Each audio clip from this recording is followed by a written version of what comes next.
Tired of having to explain what a WISP is to every marketing company you try to work with? Ping Marketing owns a WISP, and we work exclusively in the WISP industry. This means you get to spend more time growing your WISP. Click book now to schedule a free consultation with a WISP marketing expert. Hello, everyone. Welcome to WISP Virtual Summit 2020. We at Preseam are excited to present this virtual conference and live expo to you, and we appreciate everybody joining us today. Today, the session we are talking about is proven marketing that works for WISPs. WISPs are a special breed. It's a special industry. We know that marketing is extremely important, but when it comes to what kind of marketing really works for the WISP audience, to answer that and to share more insights, I have two amazing panelists with me today, both representing leading WISPs in their space, in their markets, and both of them are strong marketeers who bring a lot of experience when it comes to marketing in a WISP environment. How do they get their customers? How do they power the growth for their companies? We will find out all about that today. Now, it's time for me to introduce my panelists to you.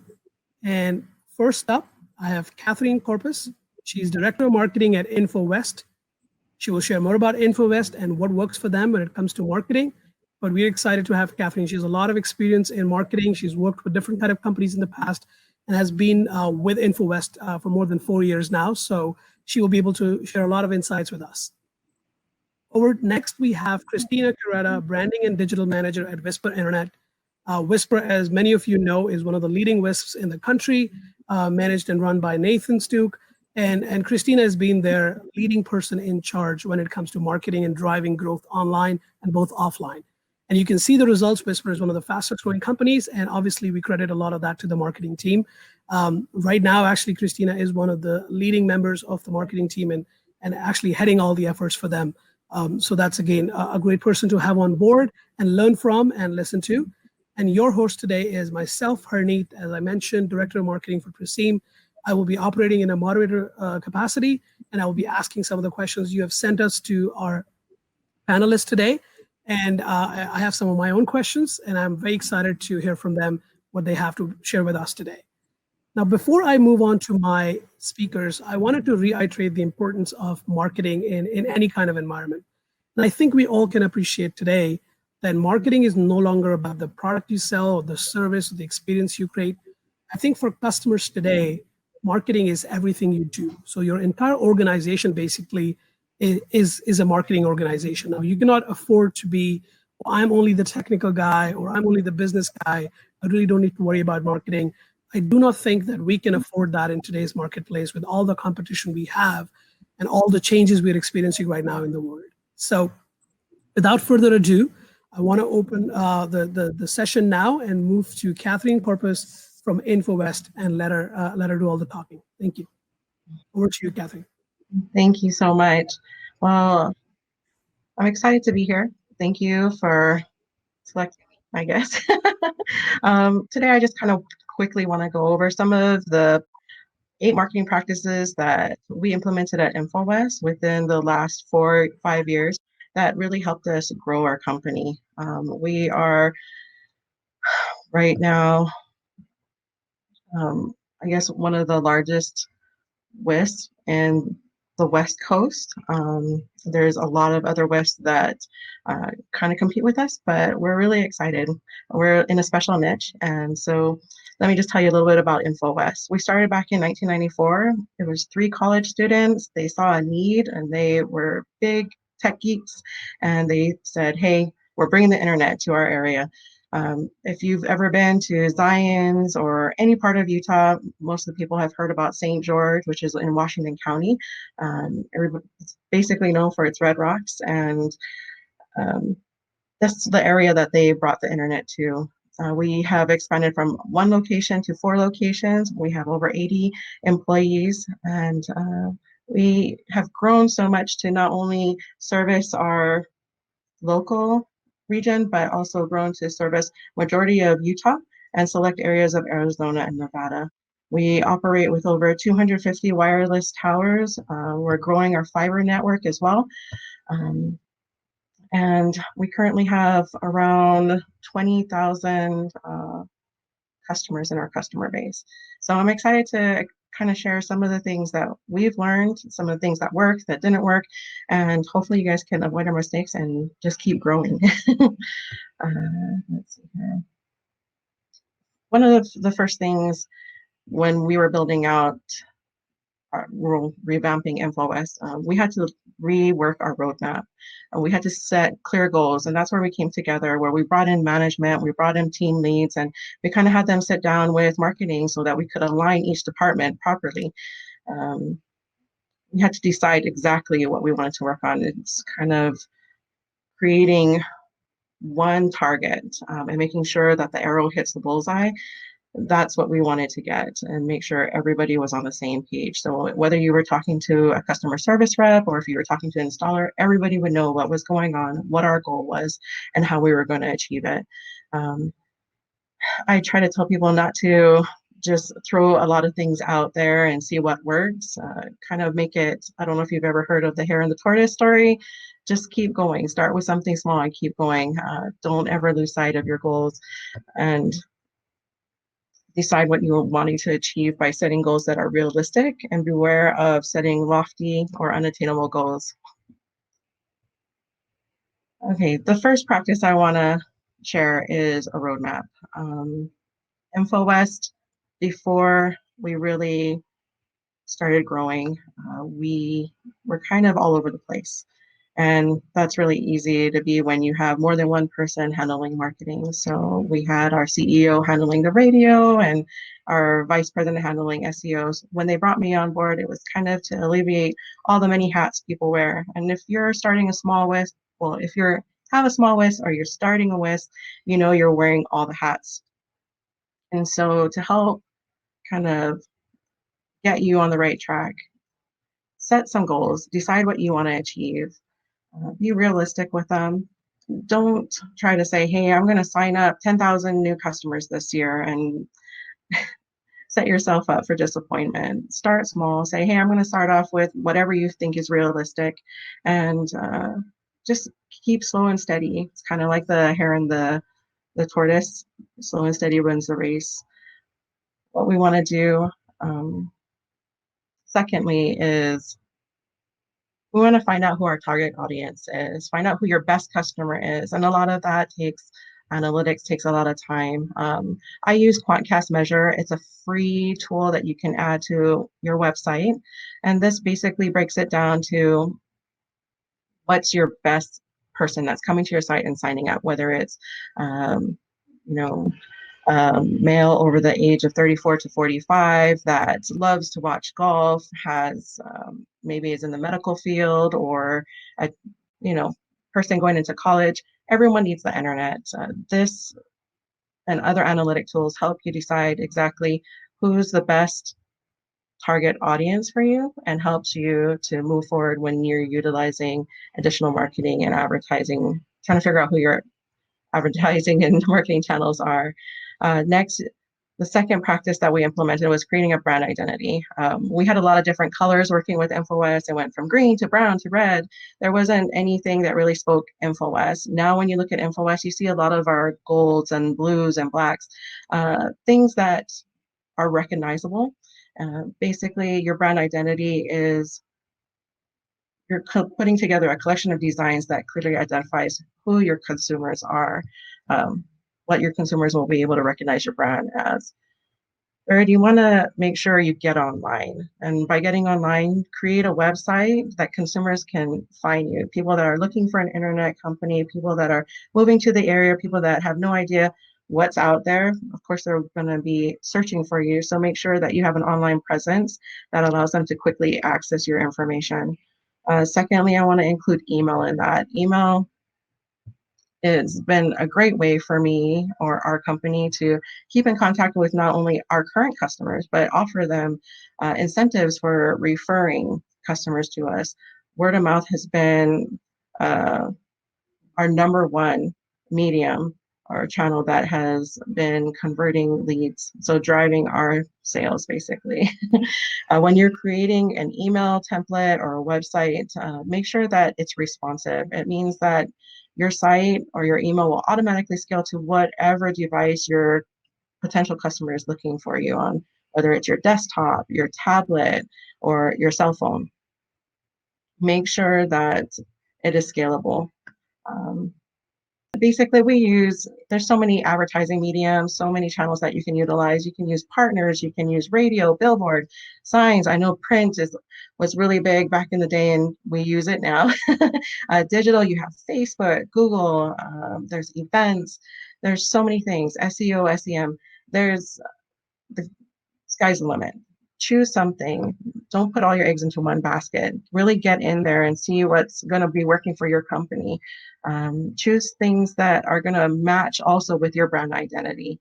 You can use, when I say print, billboards, or digital, use online and offline. That way, when you combine the two, it really produces great results. I am a big fan of Shama Hire. She is a social marketing maven, wrote 2 amazing books about social media and about momentum, about keeping your company going and how you can really navigate during any type of environment. Right now, we are in unique circumstances, and I've had to reread the books. And one comment she made during a 2018 conference really stuck with me. She says, we're a business, we've gone through from a world of buyers beware, where businesses showcased information in one-way channels and didn't receive any feedback, to a world of vendor beware. The internet has changed everything, and now people can talk back. They have good things, they can say good things, and they can say bad things. I know when it comes to reviews, people have a lot of they're hesitant. Everything's great when everybody has a good review. But when bad reviews come, it's like, oh no, it's the end of the world. I love it. When she says vendors beware, it's kind of, to me, there's a lot of barriers. You have a lot of options out there for internet companies, or it's like going to Amazon and you're choosing, okay, this is the shoe I want, but is it going to really fit my foot? And you read the reviews. And I don't usually go for companies that have, or selections that have all stars, like all 5 stars, 2,000 5 stars. I go for companies that actually have some 1 or 2 stars, because it's real to me. It makes it where I can relate to, hey, this is what fits for a person, 5 foot or a size 8, or it really makes it so that it's relatable to me.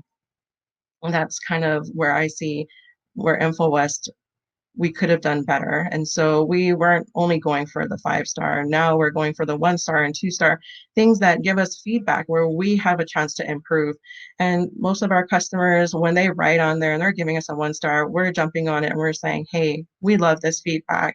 What can we do to make it better? Can we contact you to see what we can do to improve, whether it's our training, whether it's the time of installation, any type of services. This is free feedback that you're getting from your customers or potential customers that'll help you drive your sales. Google offers great tools. Some of them are paid, but most of them are free. That'll help you also map out what kind of, basically what you should be looking for, what your current customer is, how you can grow, and just keep an eye on your brand. So we use Google My Business, which free from Google. It helps you to gain better search visibility, customer insights, and displays useful information for your potential customers to find you. There's Google reviews. Like I said, reviews, you'll see majority of the consumers will come after those that have realistic reviews in there. Google Analytics tells you about your website, what pages your customers are going to, how long they're spending on the page. And then Google Ads, which is the revamped Google AdWords, has key terms in there. For us, word of mouth is our number 1 referral to our company. Google Ads is our second. We love it. It's doing great. We spend a little bit of money and we get a lot of return. So just keep that in mind if you're looking at Google. I wouldn't recommend that for right off the bat. If you're just getting in to be a WISP, we have, like I said, around 20,000 or more customers. So I recommend that for anybody that is been established for a while. Another practice that we've had a lot of success with is social advertising. I'm going to be quite frank with you. InfoWest is not on TikTok. If you're going to see a bunch of people that have 2 left feet, then join TikTok, have InfoWest join TikTok. But right now, we are not joining TikTok. We see a lot of success in Facebook. Actually, Instagram is one of our biggest converters, and it's just people like videos, people like the 3-second, hey, this is the image that's I can connect with. And so we do a lot of Instagram advertising. We do Facebook. It allows us to add a little bit more content, verbiage. And then we do Twitter, but we notice a lot of our Twitter chatter is basically if there's an outage. So it's a different demographic. We know that we're hitting different audience types with different social platforms. So choose the one that's going to work for you. Not everything's going to work, and you don't really want to spend all the manpower to manage like 15 different social medias. I mean, there's Pinterest, and that's great. And Google's coming out with their own Keen. I'm like, another one I have to learn. So there's so many things out there. Really narrow it down to the top 2 or 3 and like go gangbusters on it. Let's see here. I hope you guys like Mr. Rogers. I grew up with Mr. Rogers. So he mentioned something that I really had to just put in here. Human relationships are primary in all of living. When the gusty winds blow and shake our lives, if we know that people care about us, we may bend with the wind, but we won't break. You cannot help but smile. I mean, won't you be my neighbor? And that's basically what InfoWest is. We service all of the communities that we live in. We are their neighbors. They see us in the grocery store and they are like, hey, neighbor. And that's one of our selling tools, one of our advertising tools. And right now, with so much uncertainty, times are totally changing, and we've had to be agile enough to change with it. But we've noticed that our customer base is loyal, and we've had some growing pains along the way. And as long as you explain it to your customers, be as transparent without being technical about it, your customers will bend, they won't break. So another thing that kind of moves me into our step number 7, which is practice number 7, which is networking. Apparently, networking creates an opportunity for you to meet like-minded people, share your expertise, promote your business, and get help reaching your goals. When it comes to networking, I find it really interesting that you can not only network offline, but online. Some groups that we found success in is like customer, Chamber of Commerce. We've done BNI in the past. It works for some people in different parts of the nation, but for us, it wasn't really successful. Allies, the Rotary clubs are really good here for us. Nonprofit organizations are really big where we can do service or we can join board of directors where we really see a lot of connection with an alignment with InfoWest. Not only, so those were some of the, I guess, live events or offline, but there's also online, like LinkedIn is really, really big. WISP, if you join any of their groups, like the marketing, WISP for marketing, WISP, there's so many of them. Join a group. Alignable is really, really great. You can also put offers in there. And we've seen when we've done offers or events, that really helps drive some of the leads into our sales funnel. Networking events help us, what I say, find our tribe, your group, your clan, however you want to describe it. This is a team that keeps you accountable for your goals along the way and cheers you on. I know for me, sometimes I'm like, oh no, how am I going to overcome this challenge? And they come right in there and they really help me figure out how I'm going to move forward. And sometimes it's just my mind blocking things. So it's really good to see and get that feedback. As you can see, I included a picture of my friendly neighborhood Spider-Man, who's a part of my tribe. So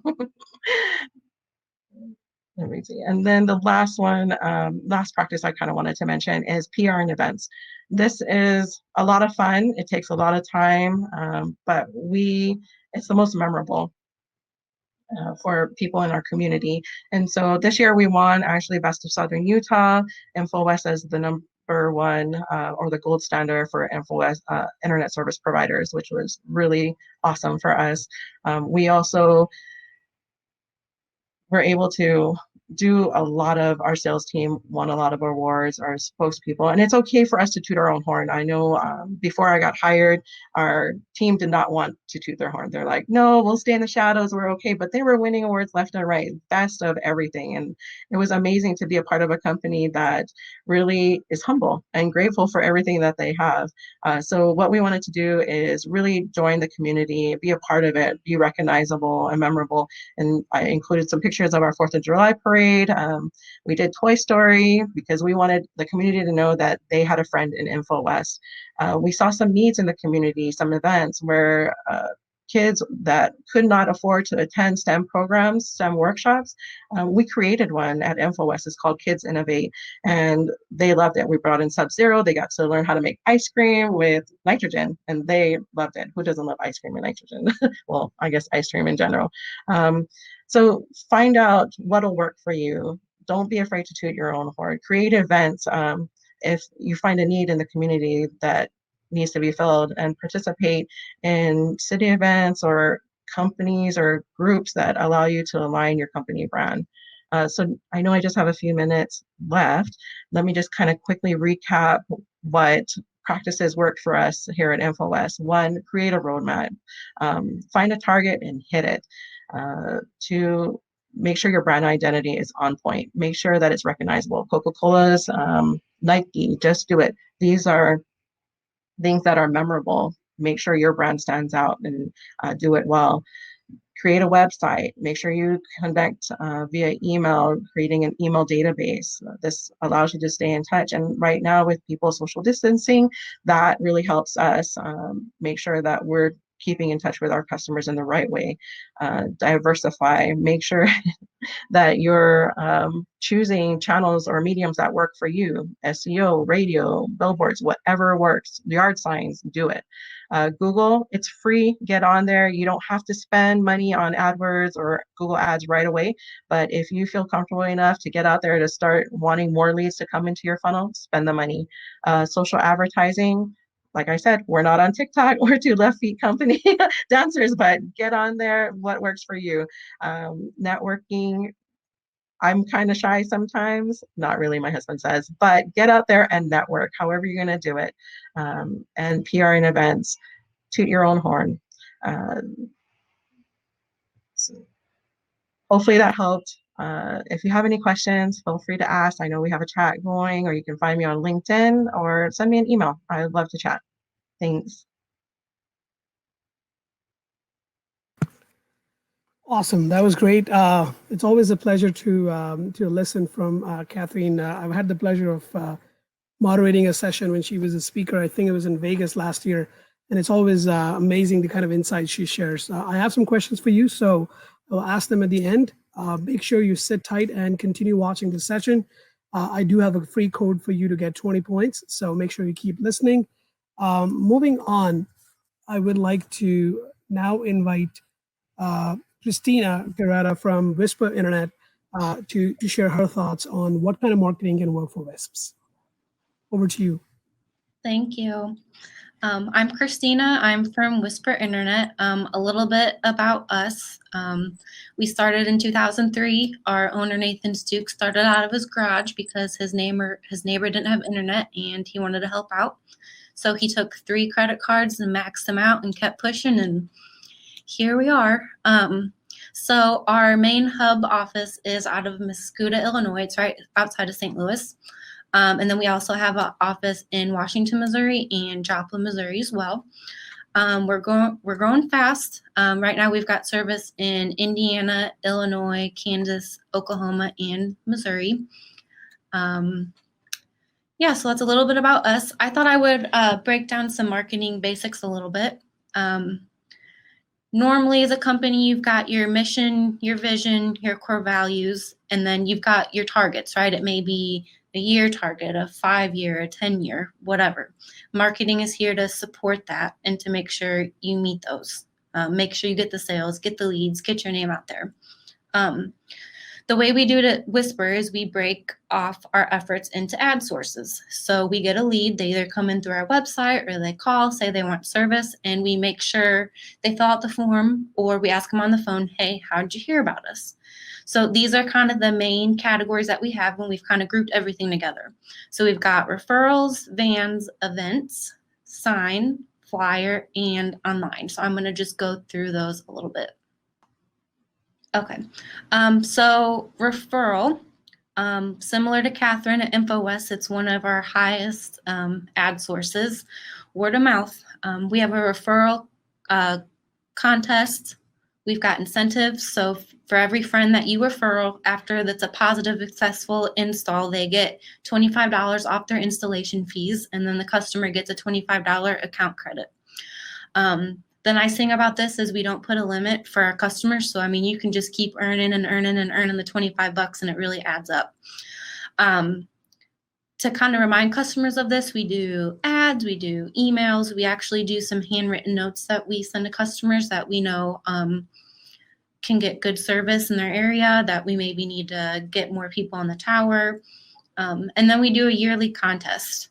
We've done it maybe 4 or 5 years. For a while, our owner wanted to be like, hey, if 5 people refer friends, let's give them free internet for life.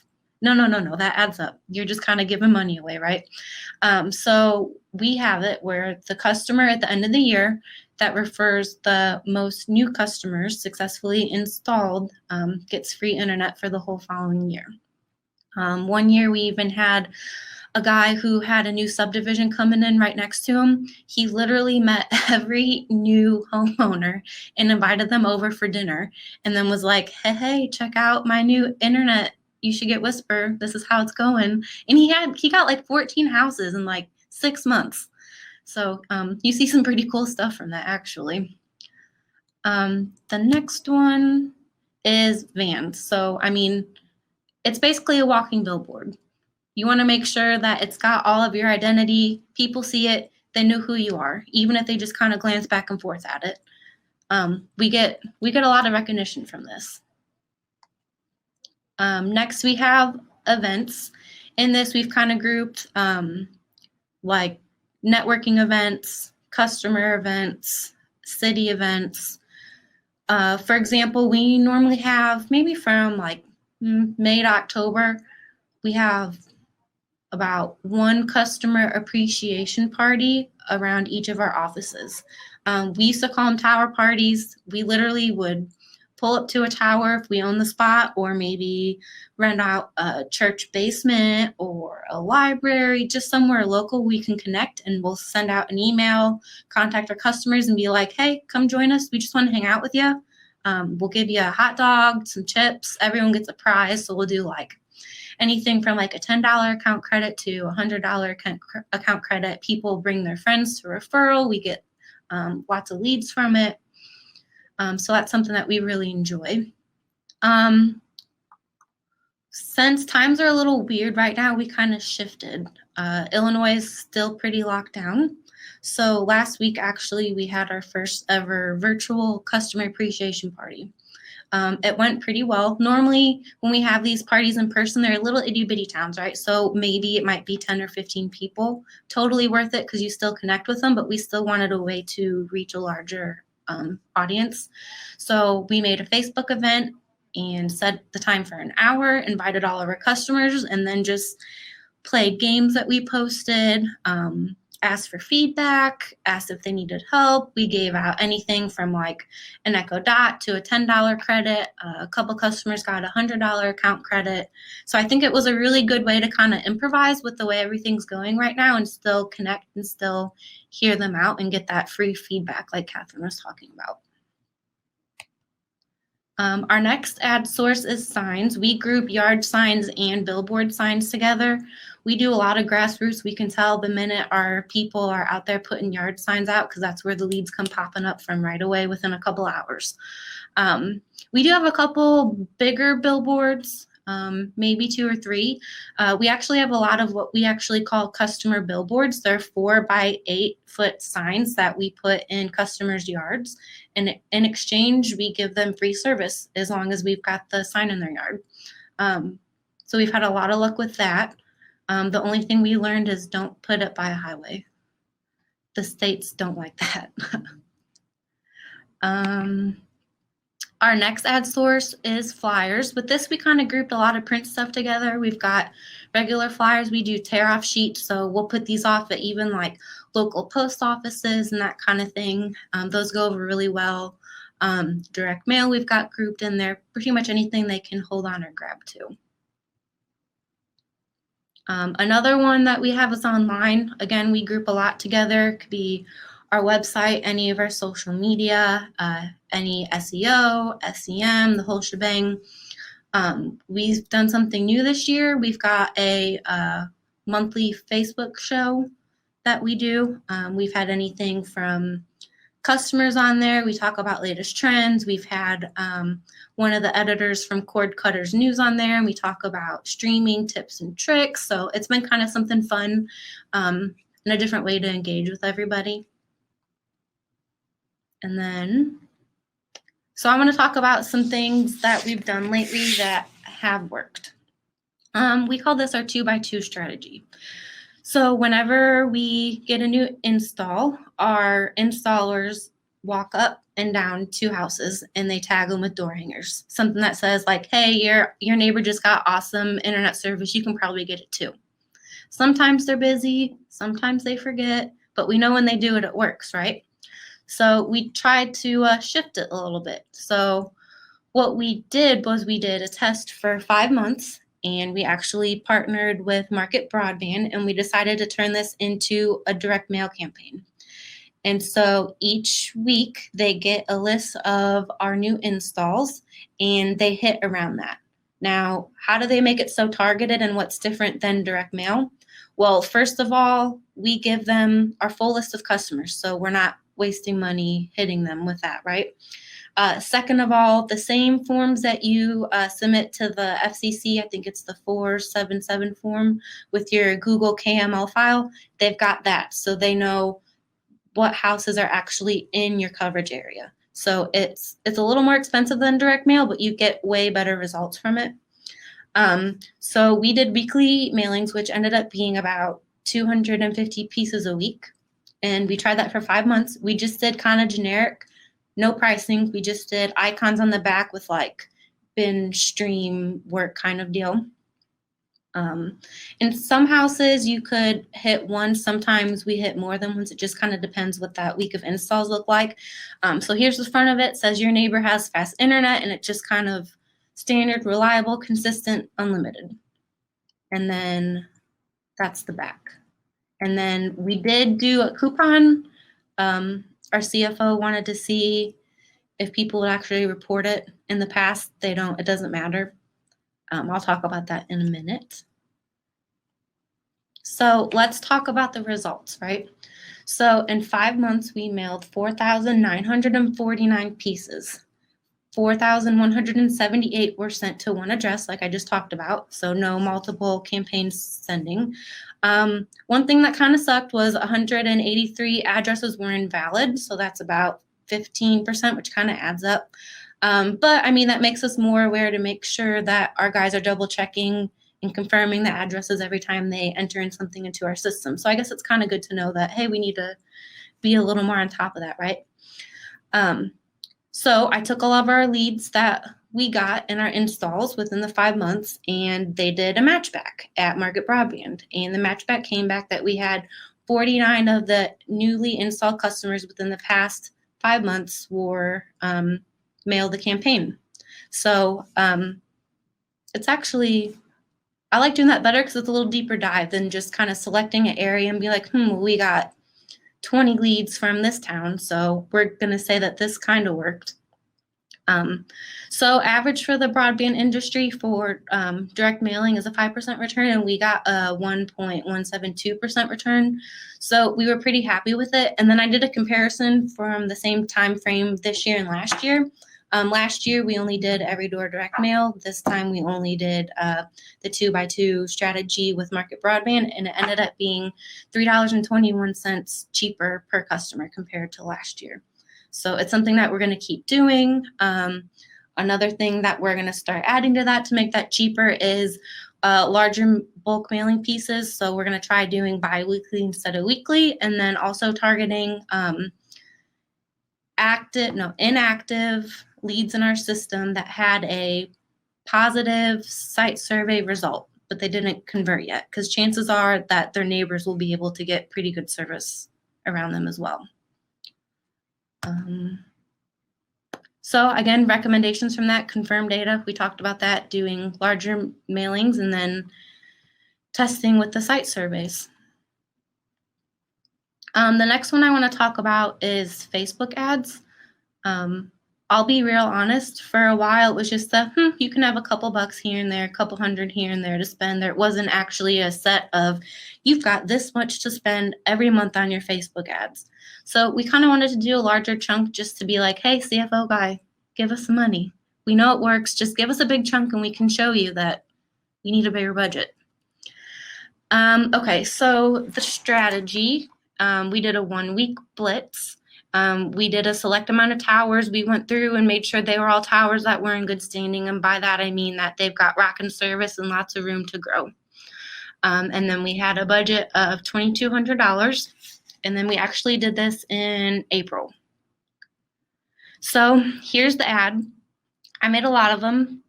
We wanted them super personalized. So, hey, it's actually available in your specific town.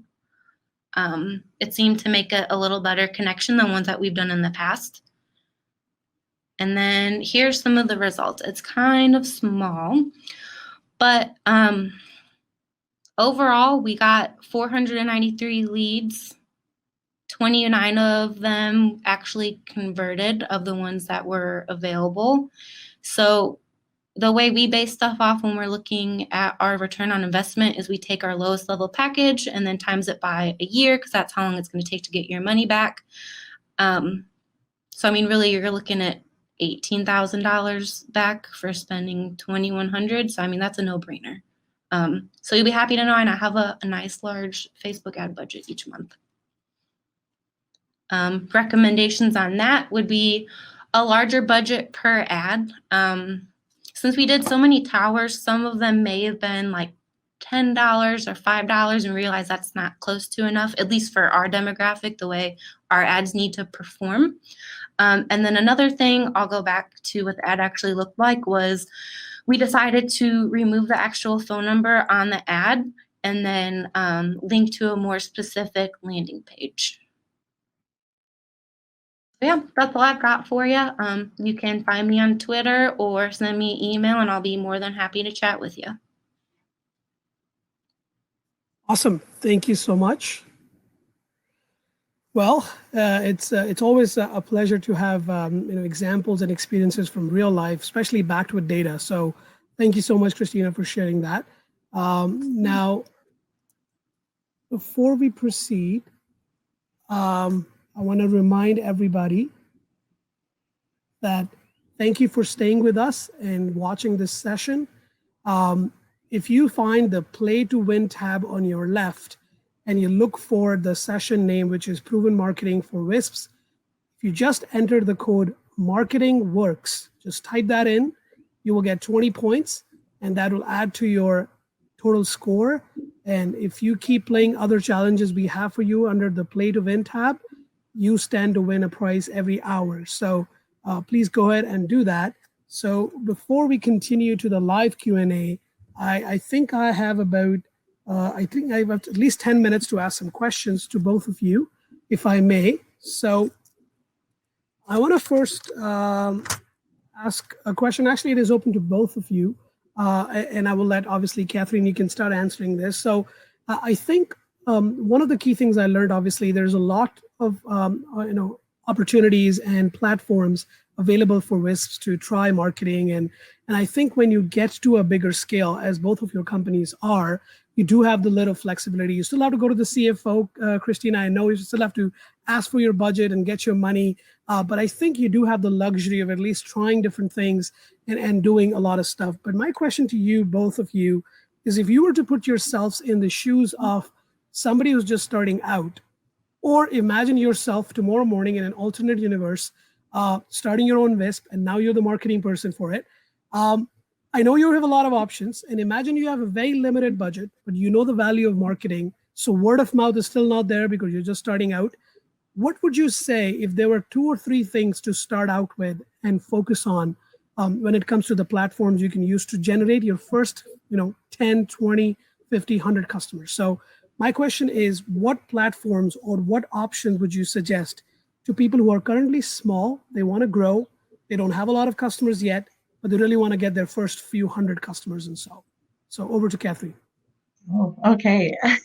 I I really like social because it's affordable, but Google is free. Get on there. There's so many online directories. Just make sure you're a part of it. This allows you to be a part of the conversation. So we are on Yelp, Google. I know there's Broadband Now. There's the Yellow Pages. There's so many. You can go on Bing. You can go on Yahoo. Use every online directory that you can be a part of. It's free. Get on there. Claim your social media pages. So make sure social is a part of it. And I know you kind of said word of mouth is not really available, but it is. If call your friends and family, call your neighbor, tell them, hey, I just started an internet company and I'll get you great prices. I just want some feedback. Put a review on there. I'll give you 3 months free. However, get word of. You have a lot of connections that you don't even know you probably have. I mean, look up your contacts list in your phone and start picking people that are right down the road, people that you have a good relationship with, and just start connecting with them.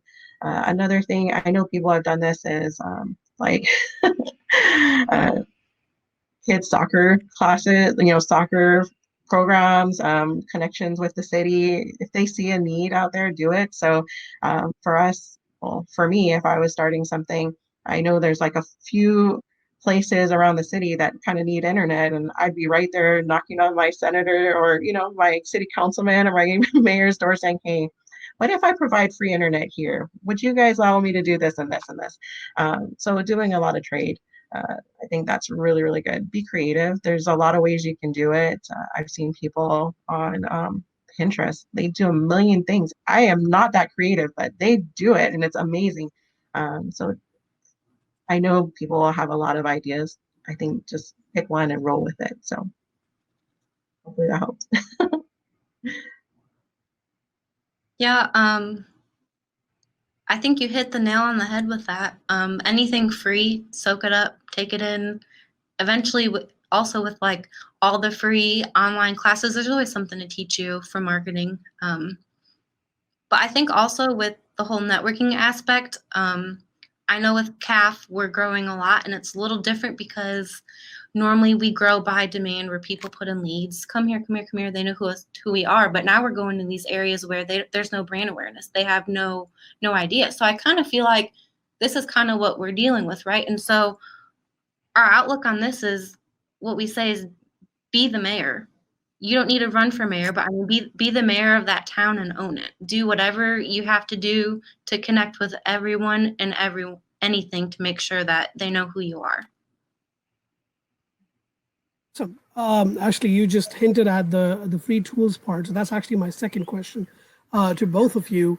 And again, I think we can start with Christina again on this. So you mentioned some free resources, and obviously, Catherine's very big on if you're starting out, list everything on free websites, make yourself available and accessible to the world. I totally respect and understand that. My question is, where do you go to learn? Like, if I am starting out a WISP, and let's say I have a little bit of marketing chops, or at least the idea of marketing, and I'm a little bit of creative, where would you suggest? I mean, if they don't have the budgets to hire somebody who's a trained marketer or something, maybe they can get some free interns for that matter. But my question is, are there any free tools or resources out there which you would rely on if you were starting out, or if you were to build your knowledge in terms of how to market? Yep. I'm I'm literally watching something almost every day. We use Agora Pulse for our social media management, and they literally go live almost every day on Facebook with something. They've got a different show almost for every day of the week. It's awesome. They stay up to all the trends, so you don't have to spend all your time searching. They've just got it right there in a recap for you. Some of the other ones for Instagram, I love Jen's Trends. For Facebook ads, I love the Digital Gal. For blogging, there's the Blogging Brute. For Facebook, there's Mari Smith. I could go on and on. These are all people that have got their own Facebook pages or groups. Who else? Stephanie Liu. I do a lot with that for going live on Facebook pages. Yeah, there's just so much. Any resources you would suggest, Catherine? Oh, there's a lot. My favorite is connect with the local university, or if there's a local school in your area. The Chamber of Commerce offers free classes. You don't even have to be a member. They just like to have, try to sell you to be a member, but they also put on free tools. There's also Google. Google's my go-to hub. If you want to learn analytics, they do free certification. HubSpot, big fan. They do really, really well when it comes to creating content that's relevant for marketers. WordStream, if you're doing SEO, SEM, they provide free online everything for it. You can even utilize their platform to do some free comparisons for a while. Shaw, there's master classes. I like to attend some master classes because they have all these people on there that have made it big, and to really do well and to be big, you have to market yourself. And that's something I'm I prefer not to be in front of the camera. So yeah, they teach me basically how to be comfortable in my own skin and be daring a little bit. So I like that. Trying to learn to cook. You go on there and he's yelling at you the whole time, but it's awesome. And it tastes great. So I love it. Yeah, there's just so many tools. I mean, just go on and just start typing, and Pinterest is really good too. You can type in, hey, marketing to customers or birthdays to employees, and has a whole bunch of things that you can pull up. So that's great. I mean, you mentioned a lot of resources. WordStream, I also recommend it for SEO and stuff. Google obviously is a great resource for free stuff, especially on their tools. HubSpot again has a very consistent blog, and HubSpot does a lot of free inbound marketing courses as well. So thank you for mentioning that. And obviously Christina mentioned a lot of influencers and gurus of different platforms, and I think we should at least follow a couple of them and stick to them and continue learning the new stuff and experimenting. I think that's what marketing is all about, trying new things all the time. My last question before we move to the live Q&A via text to both of you is, I know you both shared your marketing mix. You talked about, what kind of things work for you. And I think Christina shared from Wisper's perspective, their lead sources and how they work on everything. And honestly, you also touched about, how you imagine things to change. For example, you talked about you moved to virtual events from physical events. So question to both of you, obviously we live in unique times. How do you imagine your strategy going into the fall 2020 and 2021? How do you imagine your strategies being tweaked now, especially in terms of how your marketing mix is right now? Where do you imagine most of your new leads to come from in the next 1 year, I would say? For us, it's really going to be referrals. So we're creating a more elaborate referral program moving forward to really incentivize our customers to provide those leads to us. Digital is definitely it's always going to be up there, but we are going to throw a little bit more money into printed material, so magazines, direct mail. We do some of those now, but it hasn't been as heavy. So we want to really enable anybody within our communities to see us, to keep us top of mind, keep the conversation started, going, but also we're connecting with a lot of organizations, a lot of businesses within our own customer base to see what we can do to help. They put on their own little networkings. They do a lot of webinars, whether they're doing booklets for new homeowners of gift baskets or anything like that. We're doing a lot of inclusions into those type of events or organic projects. So. Do you see that changing for you, Christina? I think honestly, we're gonna do a bigger push online. That's kind of right now since about March-ish that we've gone up a little bit on that is our largest ad source out of everything. So I think we're just gonna make sure we frequently evaluate all of the listings, the platforms to make sure our branding is 100% on A game. I think probably pushing more into Google AdWords and making sure that our site traffic is coming from the sources that we want it to and associated with the correct wording. Interesting. Yeah. We're getting ready to launch a new website in a couple weeks too. So I think that'll help. Always a unique project. That's always a big project in the life of a marketer, website revamps. So yeah. I think that's a great point. And I think you mentioned landing page as well. I continue to say that in my current role, whenever I speak to any WISPs, like when you do any campaign, linking it to a specific landing page, which exactly speaks the language which you said in your ads, I think is really important. People should not get lost when they land up on a website, just because they came from an ad. So I think if I were to summarize what both of you said, you do imagine obviously referrals, word of mouth to continue being there, but you both imagine online and print campaigns. I think for Catherine, I think Christina today shared a lot of interesting examples of how they do print. And I think that might be the 2x2 strategy and the other ways they incentivize their installers to go door to door. I think that might give some inspiration to you as well to run your print campaigns, which are targeted going forward. So thank you for sharing all that. And thanks everybody for listening in. And now to continue the conversation, we will be ending this live session, but please head out to the group discussions tab on the left and look for the session's name, and you can type in your questions and we'll be joined by the speakers and they can answer your questions live via text. So please make sure you type in your questions live. We should be around for another 30 minutes to answer your questions via text. And after that, we will end that session as well. So thank you so much, everybody, for joining. We appreciate your interest in the WISP Virtual Summit. It's the first time we're doing this. So thank you to everybody who supported this event, including WISPA and the other leading vendors from the market, which have supported this unique event. And thank you to all our speakers, especially today, Christina from Wisper and Catherine Corpus from InfoWest. Thank you so much, both of you, for joining us today.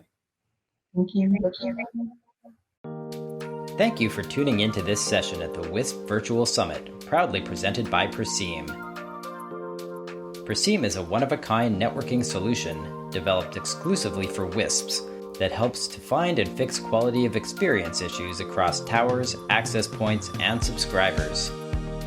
To learn more, visit perseem.com today.